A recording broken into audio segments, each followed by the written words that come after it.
Careers Connection is an annual event organised by South Lanarkshire Council in partnership with Careers Scotland.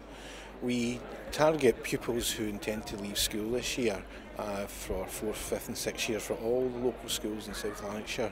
The event is a great chance for young people and to learn more about a whole range of post-school opportunities, to speak to people face to face about the opportunities that they have and to make contacts which are useful when they start to apply.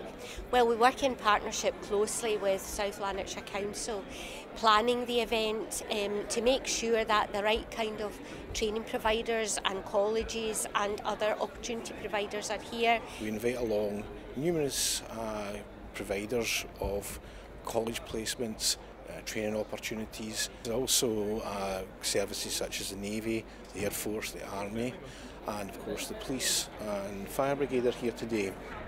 We are here to promote a career in the fire service, which is not just uniformed staff. We have plenty of jobs that are non-uniformed, i.e. support staff. We have vacancies from vanmen to cooks to lawyers to graphic designers. Yesterday, Career Connection has been very successful itself.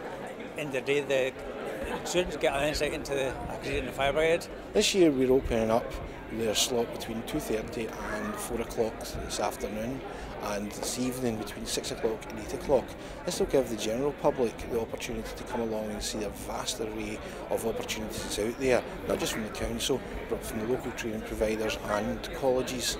I think Careers Connections is an excellent event to attend. It reaches a wide audience of schools and it's fantastic that it reaches schools throughout South Lanarkshire and there's obviously a lot of careers represented. We recruit from a vast range of areas for craft apprenticeships in joinery, plumbing, heating engineers, bricklayers, other craft opportunities. We also have a softer side to the council. We recruit administrators and carers, early year as well as elderly.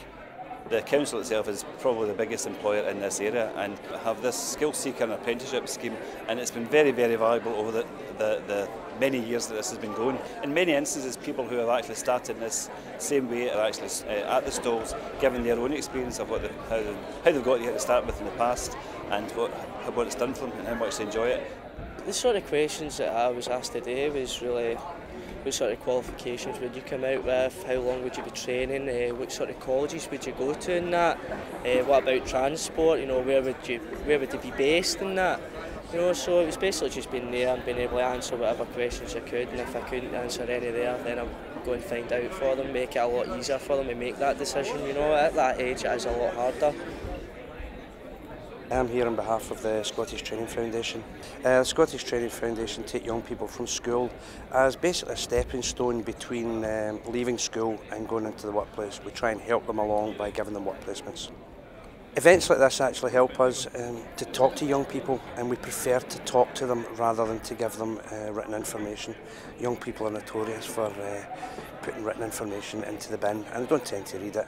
We find that speaking to them face to face is the best way of getting our message across. There's nothing like talking to somebody one-on-one who can tell you the ins and outs of a job, whether even it's suitable for you. Sometimes you can build yourself up to something and find out, no, this is not for me, and you can get first-hand knowledge from people who have done it before, who have got people next to them and say, I've enjoyed it because, and say, no, this is not for me, or it is for me. More often than not, it is for them, but it gives you that chance to ask questions which you must, I'm sure, have doubts about, and to rather than say, I've phoned somebody or go on the internet, you name it, but to actually talk face to face with people is a huge boon, and that's what makes it so successful. That's why every year upon year, it gets busier and busier. We've had a lot of interest in our construction courses, but also in our business faculty and admin and things like that. We've also had hospitality, a lot of interest in that, and hairdressing and beauty therapy, which is always very popular. I came here today to find out about hairdressing, so I want to be a hairdresser, and I managed to find out stuff at the stalls. If my application gets accepted, then I'll hopefully be starting it in September. I found it really useful to speak to people because it's better to put a face to a question, because that way you can relate to it more and you can ask it more about it. Instead of that, like reading a leaflet, you're like that. What's that mean? If you don't understand something, you can ask a person, which is quite good as well. Interested in being a social worker, and some of the courses here have gave me a bit of information on what I need to become one. You get a lot of information out of talking to people. You get more, you know more about it. It's easier to understand than it is just to read it off a booklet. Well, I'm in 4th year now and I'd like to leave when I'm 16 anyway, so I would like to do construction, so I was just looking about just to see if there are any training courses and that, and placement and that, so that's it. And I just talking to that woman there, so saying that about training courses too, so I've done a lot more out today, so it's really helped me. Obviously, there's other ways of going into joinery and that than just going to a company and getting an apprenticeship from them. You can go and learn, and the company who's teaching you will then ask people for you as well, so that's helpful. I found it useful because it was dead informative and the information was bang on.